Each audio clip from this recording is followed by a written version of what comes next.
네, 여러분 안녕하세요. 원래 이 문법 시리즈를 독일어의 정관사부터 시작하려고 했는데 정관사 얘기를 하려면 제가 볼 때는 독일어의 형태 변화, 체형 변화를 중심으로 형태 변화에 대해서 객관적으로 설명해야 할 것 같아서 체형 변화의 또 다른 이름인 고경에 대해서부터 설명드리기로 했습니다. 이 프레젠테이션의 구성은 다음과 같습니다. 보시면은 우선적으로 형태론적 특징으로 본 각 언어 유형에 대해서 그냥 짧게 좀 얘기 좀 해보겠습니다. 쉽게 말하면은 그 언어 유형은 무엇이 있는지, 그리고 독일어가 어느 쪽에 속한지 간단하게 요약해 드릴게요. 이어서 바로 굴절어의 형태 변화. 독일어는 굴절어인데, 굴절어라는 게 무슨 말인지 나중에 알려드릴게요. 굴절어의 형태 변화, 독일어의 체형 변화를 중심으로 발표하고, 마지막으로는 특히 한국 학생들한테 걸림돌이 될 수 있는 성이라는 문법 범주, 그리고 그 범주가 일으키는 문제에 대해서 설명해 드리겠습니다. 그러면 본론에 들어가 볼까요?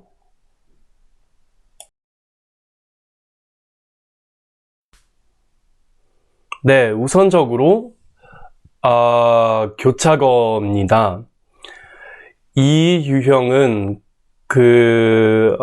어떤 말에 독립성이 없는 조사나 접사 따위를 붙여 그 기능에 의하여 문법적 관계를 나타내는 언어를 이르는 건데, 예를 들자면 한국어, 터키어, 일본어, 핀란드어 따위의 알타이어족과 우랄 어족이 이에 대표적으로 속합니다. 예를 좀 들어보자면은, 여기 밑에 문장을 한번 보세요. A에 B가 C에서 D에게 이를 뭐뭐뭐뭐 했다. 이건 한국어죠. 자, 여기서는 이 가에서 에게, 를 같은 거는 다 독립성이 없는 조사잖아요. 그리고 밑에는 이제 동사 형태를 보여드렸는데요. 이거는 사실 저한테 추억이 되는 그냥 문법이에요. 그때 한국어 공부를 이제 적극적으로 시작을 했을 때 한국어 뭐라고 했죠? 이렇게 한국어의 문법을 조금 체계화해서 다루는 수업을 하나 들었는데요. 그 수업 담당이셨던 교수님께서 제시해 주신 예가 되는 거예요. 깨트리시엇겟더군요. 여기 보시면은 이번에는 조사는 아니지만 접사죠. 이 전미서, 한국어 같은 언어는 계속 어떤 말뿌리에, 어떤 어간에 무엇을 붙이는 식이잖아요. 그래서 교차어라고 합니다. 자, 교차어하고 다소 비슷해 보이는 종류 하나 더 있습니다. 그건 바로, 이게 정체가 뭔지 바로 알려드리겠습니다. 잠시만요.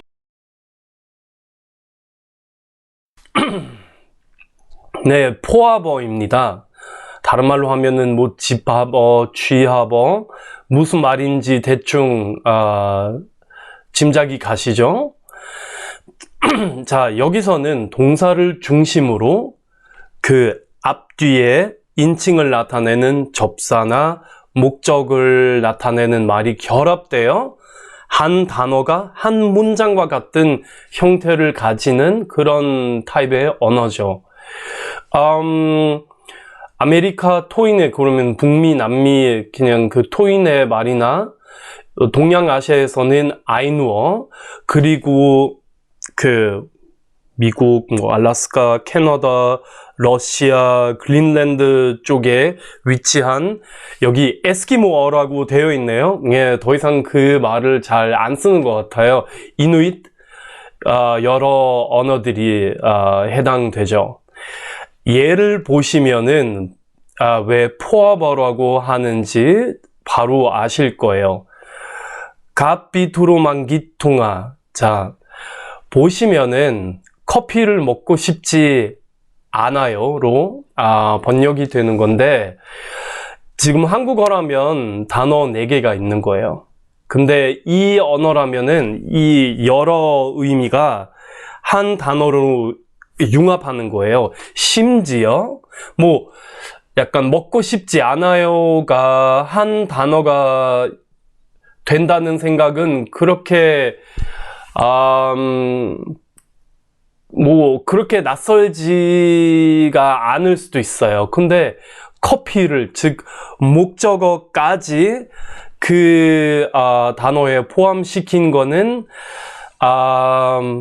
네, 자주 볼 수 없는 현상이라고 생각해요. 오케이. 그런데 여기까지는 포아버도 그 방금 본 교차거랑 비슷한 면이 많은 것 같아요. 자, 그러면 다음 유형으로 넘어가 보겠습니다. 다음 유형은 바로 고리버예요. 고리버라는 이름이 가리키는 것처럼 어형 변화를 하지 않고 문법적 관계가 주로 어순에 의해 표시되는 언어를 말하는 거예요. 그 대표적인 건 중국어죠. 타이어도 티베트어, 제가 알기로는 베트남어, 여기 여러 동남아시아 쪽에 위치한 나라에서 쓰이는 언어가 이쪽에 속합니다. 얘를 여기 밑에 하나 써놨어요. 한번 보실래요? 고양이가 쥐를 잡아먹는다는 뜻인데요. 여기 좀 미안하지만 발음이 정확하지 않을 거예요. 마오츠 라오슈 이런 그 정도가 되는 건데요. 여기서 특기할 만한 거는 마오, 이건 묘겠죠. 한자로 하면은 쥐를 잡아먹는 건 고양이라는 사실을 보여주는 건 어순뿐이에요. 만약에 마오하고 라오슈 그 두 단어를 위치를 바꾸면 정반대의 뜻이 생기겠죠. 그러면 뭐 라오슈, 마오 뭐 몰라요. 예. 이번에는 지금 쥐가 고양이를 먹는다는 의미가 돼버리는 거예요. 그러면 이 문장 안에서 하는 역할을 보여주는 건 어떤 형태, 어떤 접사, 접미사, 지금 단어에 있는 특징 그냥 보다는 단어의 위치예요. 오케이. 자, 마지막 큰 유형은 다음과 같습니다. 굴절어라고 합니다. 공미어, 곡절어, 굴곡어라는 표현도 있는데, 얘는 어형과 어미의 변화로서 단어가 문장 속에서 가지는 여러 가지 관계를 나타내는 언어를 이릅니다. 인도, 유럽 쪽에 속한 대부분의 언어가 이에 속합니다. 즉, 독일어도 이에 속합니다. 어미의 변화로서 이 단어의 의미가, 단어의 역할이 달라지는 건 한국어랑 마찬가지인데, 조금 이렇게 집중하셨으면 하는 단어는 어형이에요. 그러면 어형이 바뀐다는 거는 뭔가 한국어답게 뒤에 그냥 어미나 조사 같은 접사를 이렇게 붙이는 거랑 다른 개념인가 본데, 정확히 뭔지 좀 신뢰를 들어서야 보여드릴 수 있을 것 같아서 그 다음 슬라이드 한번 보세요.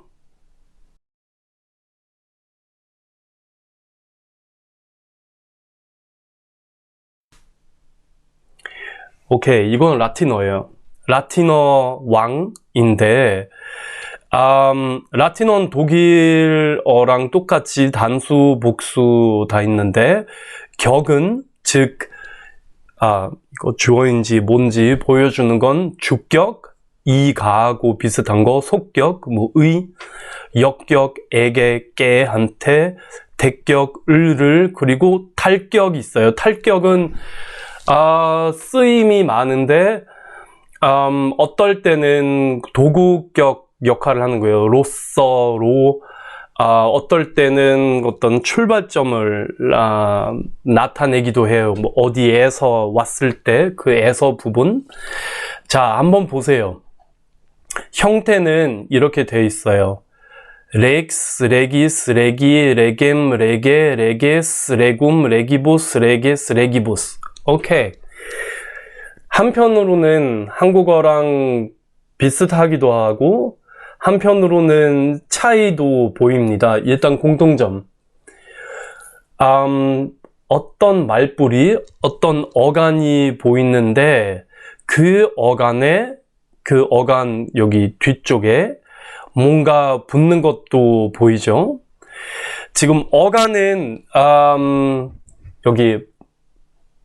여기 REG, 그렇죠? 이 부분이 계속 반복되는 거예요. 뭐, 렉이스, 렉이, 렉엠, 렉에, 이런 식으로 계속 반복되는 건 이 REG죠. 여기 렉스에서도 이건 그냥 표기뿐이에요. 오케이? 여기 X 표기는 그냥 그하고 크나 그 소리가 S랑 만날 때 대신 그냥 쓰는 거예요. 그럼 이거는 그냥 표기의 문제지 뭔가 형태가 달라지는 건 없고요. 렉스면은 그러면 단수 주격 표시는 S예요. 그냥 S예요. 표기상으로는 이렇게 X로 했는데 REGS라고 생각하시면 되는 거예요. 근데 얘는 왜 교차어가 못 되는 거예요? 왜 굴절어라고, 왜 어형 변화로 봐야 마땅한 걸까요? 왜 그럴까요? 우선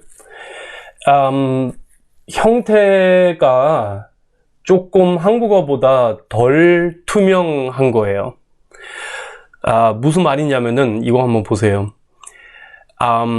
한국어면은 단수이든 복수이든 주격 표시, 속격, 역격, 대격, 달격 표시가 똑같아야 되는데, 뭐 복수가 되려면은 중간에 들 같은 어떤 요소가 그냥 삽입될 텐데, 라틴어는 각각 서로 굉장히 무관해 보이는 그런 요소가 뒤에 붙는 거예요. 게다가 어떤 요소는 어떤 뒤에 붙이는 이건 접사라고 해야 되는지 뭐라고 해야 되는지 잘 모르겠지만, 아무튼 어떤 형태는 사실 의미 두 가지가 있는 거예요. 레게스, 예를 들어 레게스 한번 찾아보세요. 복수 주격도 복수 대격도 되는 거예요. 레기보스도 마찬가지요. 복수 역격도 되고 복수 탈격 역할도 합니다. 게다가 이런 타입의 언어를 교차어라고 하기 어려운 가장 주된 이유는 다음과 같아요. 한국말로 사람이라고 하면은 뭐 사람이, 사람을, 사람의, 사람에게 뭐 등등 다 있는데, 근데 사람이라는 말은 있어요. 그거는 조사가 안 붙어도 그래도 존재합니다. 이 REG 형태는 따로 존재하지는 않아요. 무조건 뭔가 다른 요소가 이미 결합한 상태로 등장합니다. 그러면 이때 REG 뒤에 무엇을 붙인다는 것보다 형태 자체가 경우에 따라서 바뀐다고 해야 맞는 것 같습니다.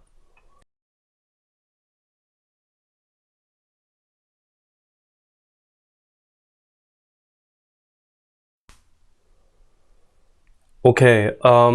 언어를 이런 유형별로 분류하는 데 있어서는 여러분이 꼭 두 가지를 명심하셔야 되는 거 있어요. 첫 번째는 어느 쪽에 속한지 조금 애매할 수가 있는 경우가 있어요.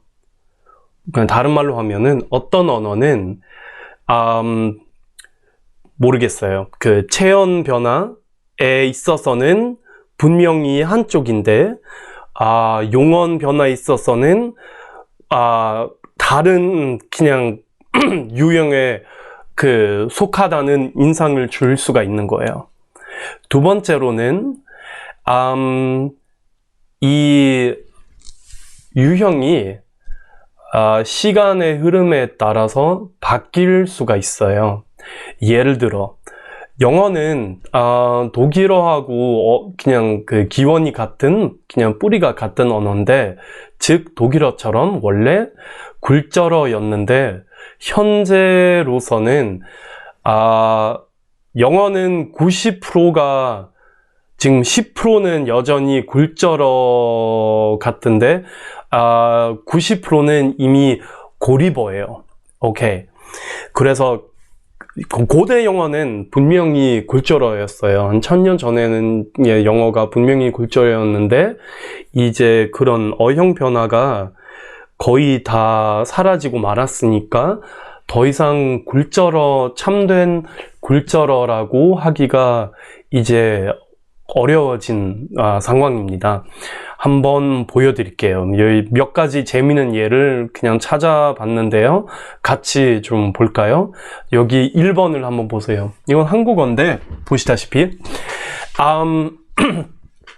나가 있는데, 근데 이제 어떤 소유 관계를 나타내려면은 내라고 하잖아요. 그리고 나가 대신 내가라고 하죠. 나를 이라는 거는 그냥 우리가 그냥 기대할 수 있는 바대로 나오는데 나머지 내가는 조금 이상해요. 자, 그래서 한국어는 오히려 이제 형태 자체가, 어형 자체가 변하는 굴절어로 봐야 되는 거예요? 그렇지는 않죠. 그래 보이는데 사실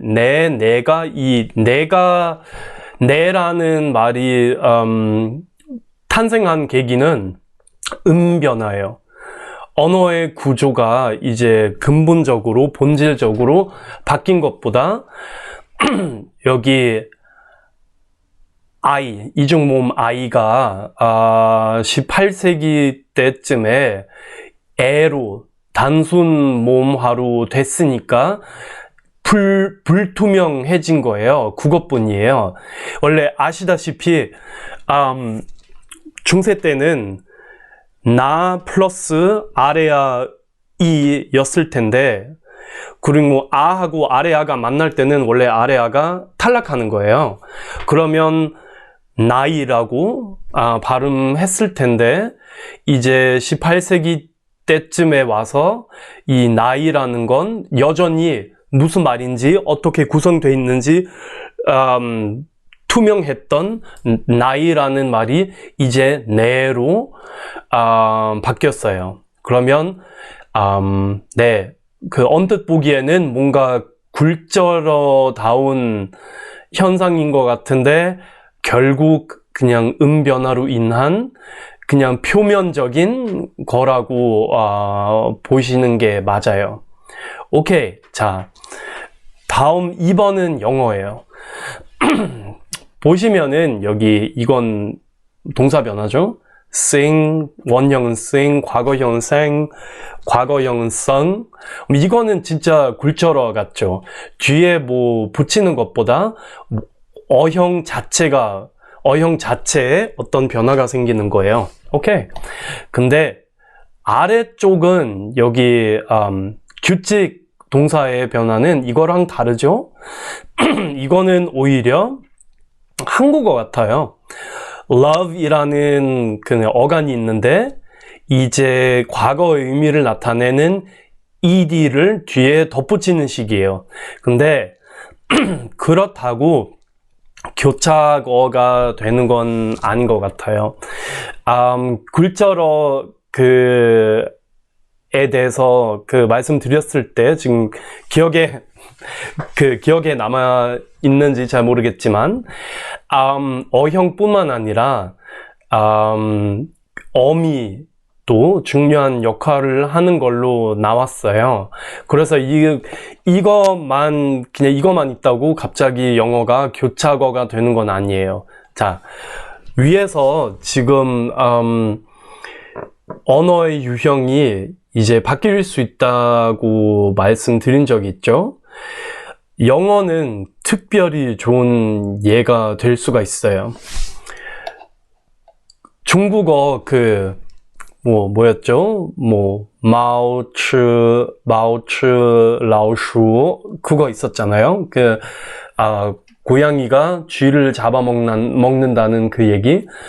영어의 문장은 단어는 다르지만 나머지는 거의 똑같아 보이는 거예요. 중국어랑 The cat eats the mouse. 만약에 어수만 조금 바꾸면은 완전 정반대 뜻이 되는 거잖아요. The mouse eats the cat. 오케이. 그러면 거의 이 문장만 보면은 중국어하고 거의 다름이 없는 고리버라고 판단할 수밖에 없는 거죠. 하긴 영어는 원래 굴절어였으니까 특히 인칭 대명사를 보면 원래 굴절어였다는 걸 증명해주는 형태가 남아있는 거예요. 일종의 잔재형이죠. 예를 들어 I love you. 오케이. 참된 고리버였다면은 네가 나를 사랑한다는 의미로 바꾸려면은 그냥 you love I라고 할 수 있어야 되는데 그거 안 되죠. I의 목적어 형태가 따로 남아 있는 거예요. You love me라고 해야 되는 거예요. 그리고 위에 3번에 동사를 보시면은 단수 3인칭이기 때문에 S가 붙었잖아요. 그죠? 그것도 잔재형이에요. 고리버라면은 동사에도 아무것도 붙이는 않죠. 이거는 지금 마지막으로 남아있는 영어의 용언 변화 그런 활용 어미예요. 독일어는 훨씬 많죠. 오케이. 그러면 그러면 드디어 이제 독일어 얘기 좀 해볼까요? 자, 독일어는 굴절어예요. 맞아요. 근데 영어랑 비슷하게 점진적으로 고리버 쪽으로 이동하고 있는 굴절어예요. 모든 게르만 어파에 속한 언어 다 마찬가지입니다. 근데 이 속도의 문제예요. 영어는 굉장히 진보적인, 굉장히 변화의 속도가 빠른 언어인데 독일어는 그 반면에 훨씬 보수적인 게르만어라고 봐야죠. 사실 아이슬란드어 그 다음으로 가장 보수적인 게르만어예요. 그래가지고 영어랑 비교해서 말씀드리자면 영어와 공유하는 그런 기초 어휘, 그렇죠. 뭐 엄마, 아빠, 숫자, 기본적인 동사 등등 이런 기초 어휘가 많지만 문법은 어떻게 보면 1000년 전 영어 그대로예요. 예. 그리고 굴절어답게 독일어가 형태 변화가 굉장히 활발합니다. 형태 변화는 크게 세 가지로 나눠져 있어요. 다음과 같습니다. 오케이. 첫 번째 거는 곡용, 그 다음에 활용, 마지막으로는 형용사의 비교법이에요. 오케이. 곡용은 아마 처음 들어보시는 말일 거예요. 쉽게 말하면은 체언 변화예요. 즉, 체언은 뭐예요? 체언은 뭐 명사, 대명사, 수사, 형용사, 분사, 관사 그냥 등 같은 단어예요. 이런 단어들의 형태 변화를 말합니다. 형용사는 이게 조금 특기할 만한 점이에요. 한국어의 경우에는 형용사가 용언에 속하죠. 독일어의 경우에는 오히려 성격을 보면 명사에 가까운 존재예요. 오케이. 활용은 이제 체언 변화가 아닌 용언 변화, 쉽게 말하면은 동사의 형태 변화죠. 그리고 형용사의 비교법은 뭐 영어랑 크게 다른 거 없습니다. 원급, 비교급, 최상급을 말하는 거예요. 한말로 하면은 뭐 크다, 더 크다, 제일 크다 이런 거예요. 영어랑 똑같아요. big, bigger, the biggest 그런 거 말하죠. 오케이. 넘어가 볼게요.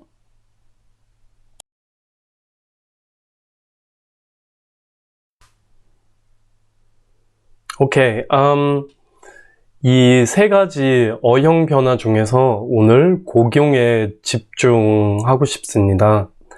곡용은 즉 체언 형태의 변화는 인도 유럽어에서 명사, 대명사, 수사, 형용사 따위의 격, 수, 성에 의한 굴절을 이르는 말입니다.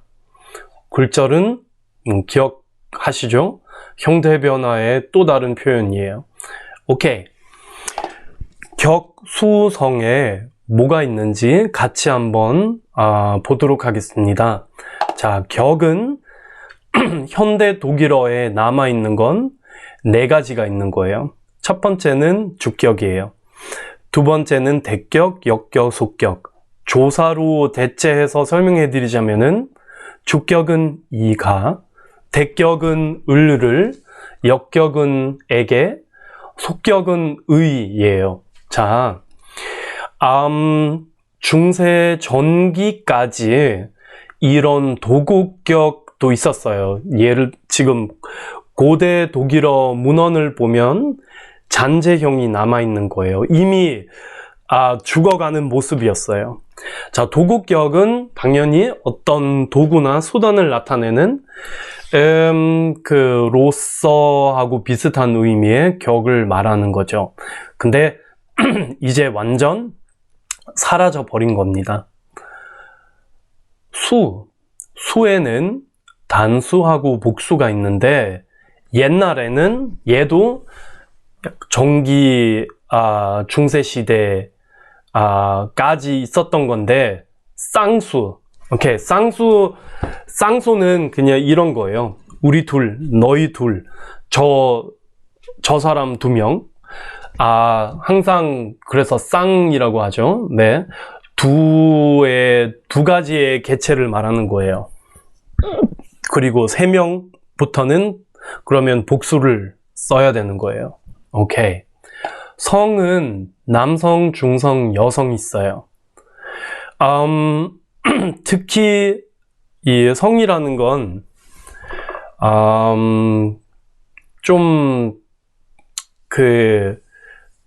한국 사람이면은 수라는 개념, 격이라는 개념 어느 정도 이해할 수 있는데 성은 아예 존재하지 않은 문법 범주기 때문에 조금 받아들이기 어려울 수도 있어요. 오케이. 성에 대해서 이제 한번 조금 문제를 일으킬 수 있는 성에 집중해서 그 발표 좀 해보겠습니다.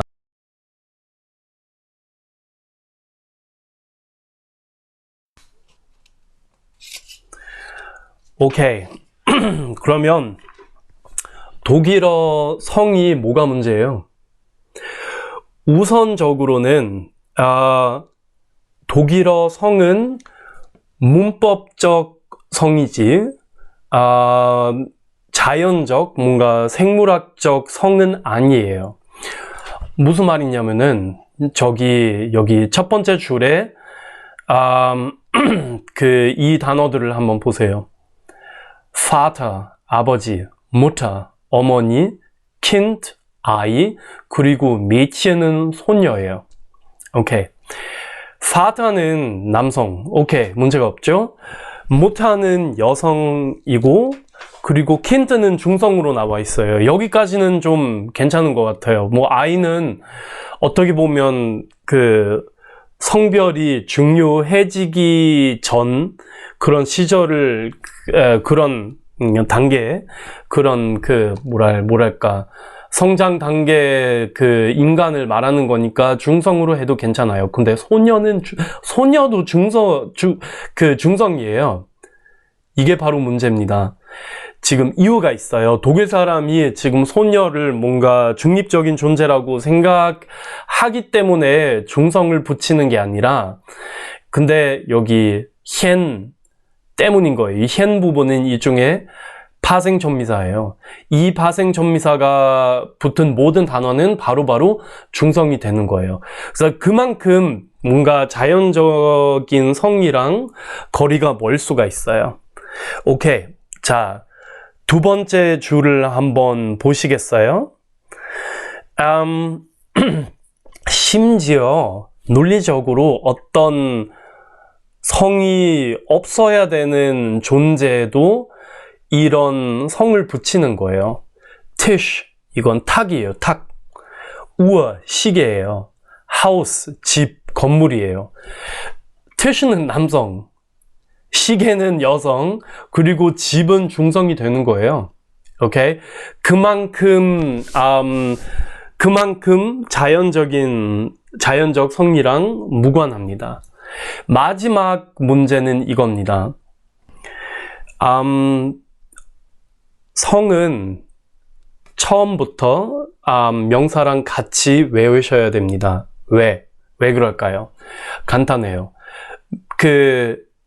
예외가 있지만 어떤 그냥 규칙은 있기는 한데 대부분의 명사들은 힌트를 안 줍니다. 이게 자기가 어떤 성인지 어느 성인지 이렇게 그런 정보를 갖고 있지는 않아요. 한번 보여드릴게요. Wecker, 알람시계, 남성. Lehrer, 가르치는 사람, 남성. 이탈리아나, 이태리 사람, 남성. 오케이. 이거만 있으면은 그러면 이렇게 er로 끝나는 모든 명사가 남성이 된다는 그런 추정을 할 수가 있죠. 근데 아니에요. Mauer도 있는데 Mauer는 벽이에요. 벽은 독일말로 여성이에요. 그래서 일반화하기가 굉장히 어렵습니다. 다시 한번 말씀드릴게요. 명사의 성은 명사 공부를 하실 때 단어랑 같이 외우셔야 됩니다. 그 성을 가장 뚜렷하게 나타내는 단어는 바로 정관사인데, 정관사는 바로 다음 영상의 주제가 되겠습니다.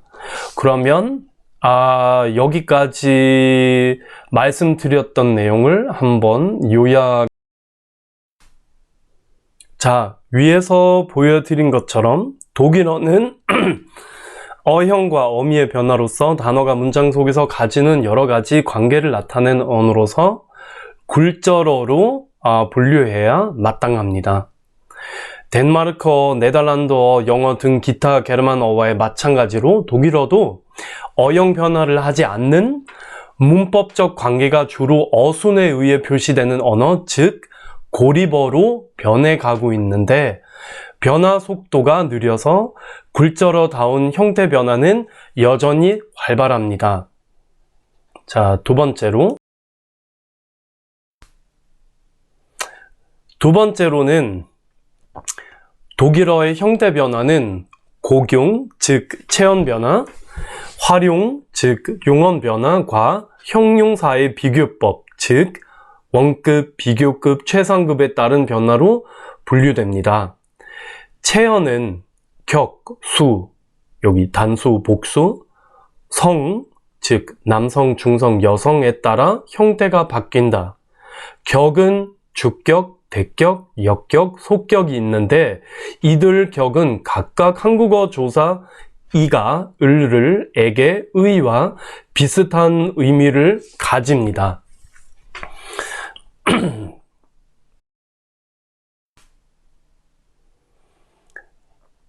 그리고 독일어 명사의 성은 문법적 성으로서 심지어 물건까지 남성이나 여성이 될 수 있는 만큼 자연적 성과는 무관하게 붙입니다. 그 점을 꼭 명심해 주세요. 설상가상으로 성을 명사의 형태로 추론할 수 있는 경우가 적기 때문에 명사는 성과 같이 외워둘 수밖에 도리가 없습니다. 네, 성을 꼭 처음부터 미루지 마시고 처음부터 명사 그 단어의 의미랑 같이 단어의 일부로서 같이 외워두셔야 됩니다. 네, 끝입니다. 그러면 다음 영상에서 이제 정관사라는 그런 품사에 대해서 발표를 하겠습니다. 들어주셔서 감사합니다.